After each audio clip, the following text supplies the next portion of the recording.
ఈ ఎపిసోడ్ని సమర్పిస్తున్నవారు value zone hyper mart.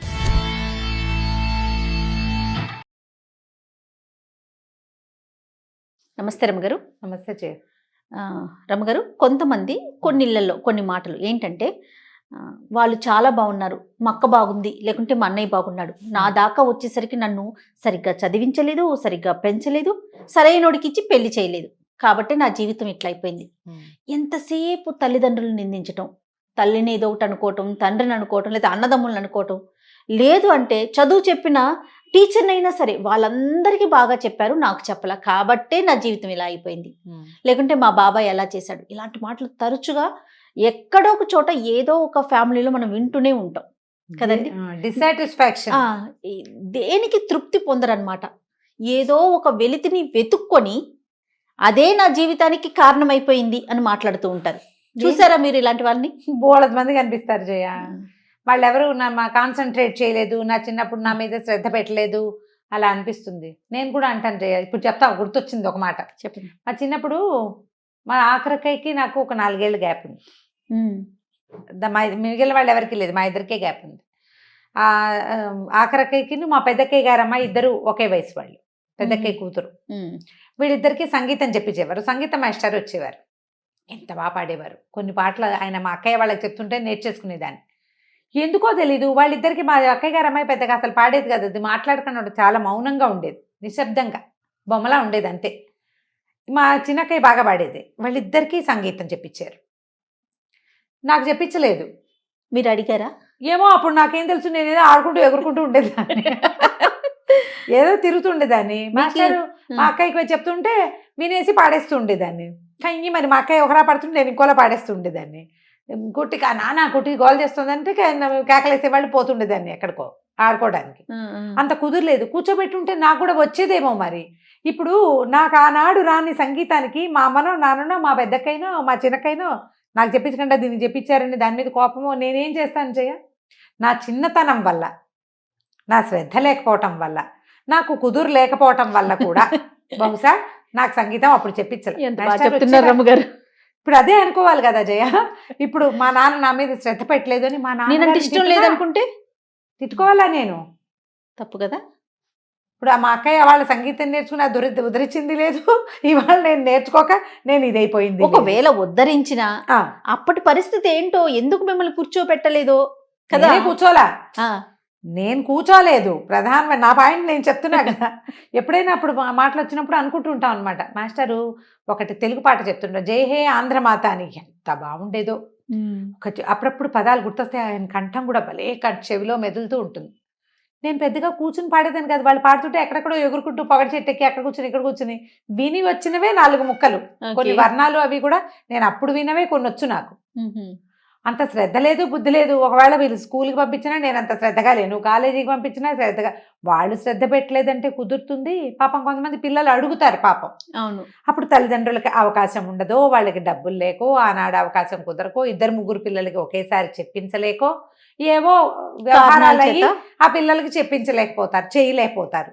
పెళ్లి సంబంధాలు పెద్దమ్మాయిలకి మంచి మ్యాచెస్ కుదురుతాయి, చిన్నమ్మాయి దగ్గరకు వచ్చేసరికల్లా వీళ్ళకి పై వాళ్ళకి ఉన్న నాటి ఆస్తిపాస్తులు కానీ అవి ఉండకపోవచ్చు. అవును, వాళ్ళకు వెతుక్కుంటూ వచ్చిన సంబంధం ఇక్కడికి రాకపోవచ్చు. చాలా కుటుంబాల్లో చూస్తాం, పెద్ద పిల్లలకి గ్రాండ్గా పెళ్లిళ్ళయి ఆఖరి పిల్లలు బికమొహాలతో మిగిలిపోయిన సినిమా కథలు కూడా చూస్తాం. అవును, కాలం ప్రతిసారి ఒకేలా ఉండదు. దీనికి మనం ఎవరిని బాధ్యుల్ని చేయలేము, చెయ్యకూడదు. భారతదేశం కర్మభూమి కాదు కదా. అవునండి. ఇక్కడ మనం చేసిందే మనం అనుభవిస్తాం.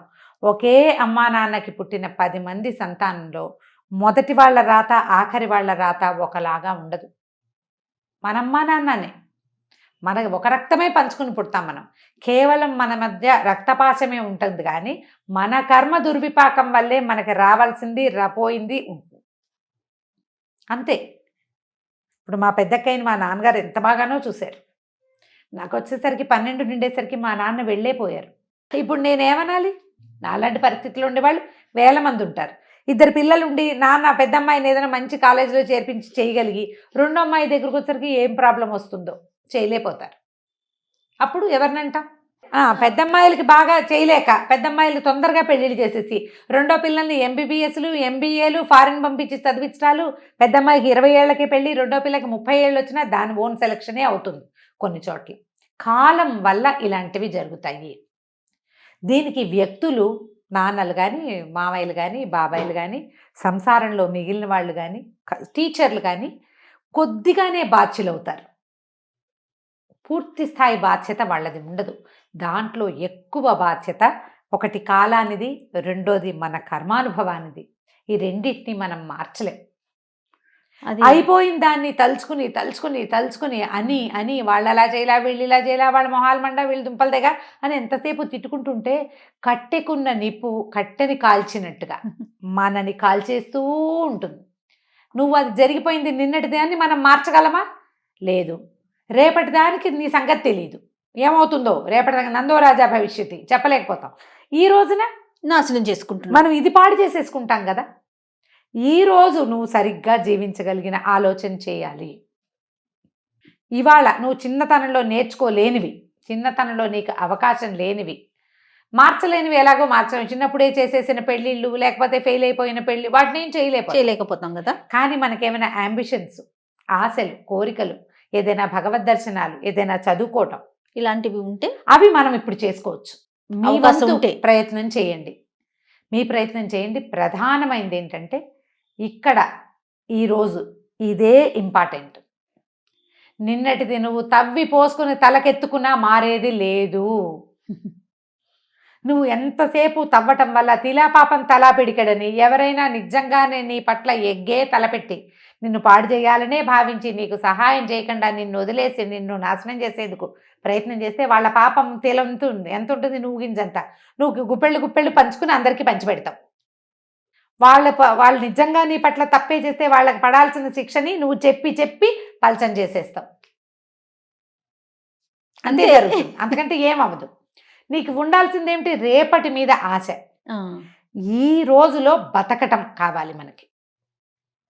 బీ పాజిటివ్ అని కొన్ని వీడియోలు చేశాను కదా, దాంట్లో కూడా నేను ఈ విషయం చెప్పాను. రేపు ఏం లేదు, నీకు తెలియదు అసలు. నిన్నటిది నువ్వు మార్చలేవు. ఎందుకు నిన్నట్లో బతుకుతూ రేపటిని చెడగొట్టుకుంటావు? ఈ రోజు అసలు పోయిపోయింది. ఈ రోజు అసలు లేదు. ఇంకా అంతసేపు తలుచుకోవటము, తిట్టుకోవటము, చెప్పటము. ఎవరికైనా చాలామంది సమస్యలు మాట్లాడాలంటారు జయ, అడుగుతారు పాపం నన్ను. చాలామందికి అవకాశం ఇస్తాం. మరి కౌన్సిలింగ్ సెషన్స్లా కాకపోయినా అమ్మ ఇక్కడ పెట్టండి, ఇన్స్టాలో మీ సమస్య ఇక్కడ పెట్టండి, చాట్ చేయండి, నేను చెప్తానని చెప్పేస్తా. మెసెంజర్లో చెప్తాను, ఫేస్బుక్లో అడిగిన వాళ్ళు, వాట్సాప్లో అడిగిన వాళ్ళు, ఈ నలుగురికి నేను సమాధానం చెప్తూనే ఉంటాను. చిన్న ప్రశ్న అయితే నన్ను ఇక్కడ అడగండి, నేను చెప్తాను అని. వీళ్ళకి చాలామందికి అంటే సభాముఖంగా ఇంత అందరికీ ఎందుకు చెప్తున్నానంటే, మన విషయానికి సొల్యూషన్ వద్దు, మన సొద చెప్పాలి అంతే. కష్టం చెప్పుకోవాలి తప్ప దానికి సొల్యూషన్, ఎందుకంటే దానికి సొల్యూషన్ లేదనే విషయం వాళ్ళకే తెలుసు. వదిలేయటమే సొల్యూషన్. వదిలేయలేకపోతారు ఆ కష్టం. ఇప్పుడు తమకి నేను బాగా వాళ్ళకి నచ్చాను, సొంత అక్కయ్య మీరు చెప్పేసుకోవాలి. కాదు రమ్మ గారు, మీరు వదిలేయండి అని చెప్పినా వినిపించుకోరు. మీదే కరెక్ట్ అని చెప్పాలని ఎక్స్పెక్ట్ చేస్తారంటారా? అది ఆ ఆలోచన ఉంటుందా? చాలా మందికి అలాగే ఉంటుంది. వాళ్ళతో పాటు వాళ్ళకి ఎవరి ఇబ్బంది జరిగిందో వాళ్ళని నేను కూడా తిట్టాలి. అదేలేండి. దీన్ని ఇక్కడ వదిలిపెట్టండి అంటే ఎంతో కష్టం చేయాలి. ఇది చాలా కష్టం.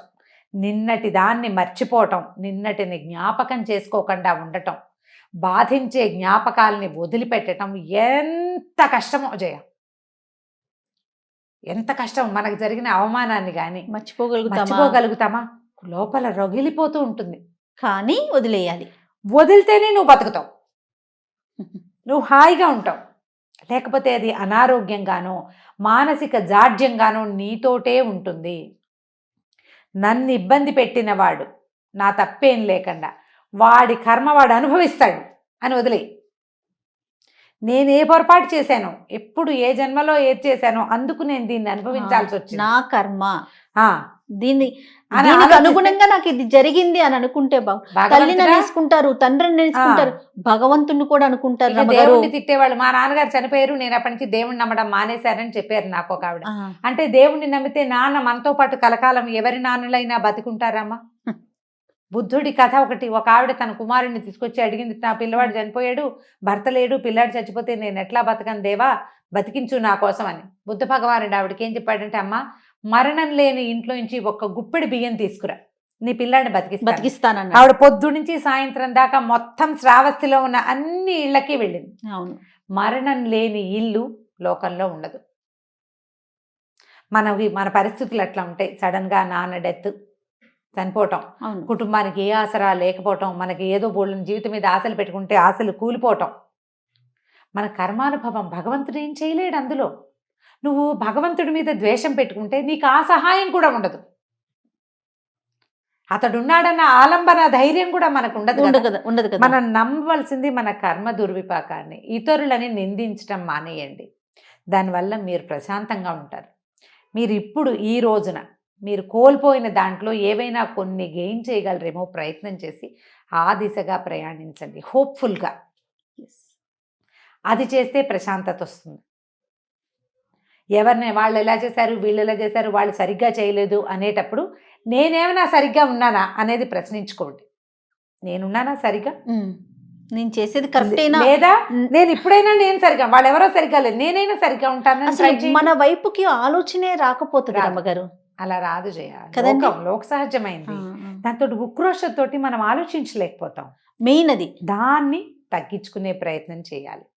సరిగ్గా ఆలోచించండి. మనదైన పాజిటివ్ సమాజాన్ని సొంతం చేసుకోండి. సూపర్. Thank you. నమస్తే రమ్మగారు. నమస్తే జయ.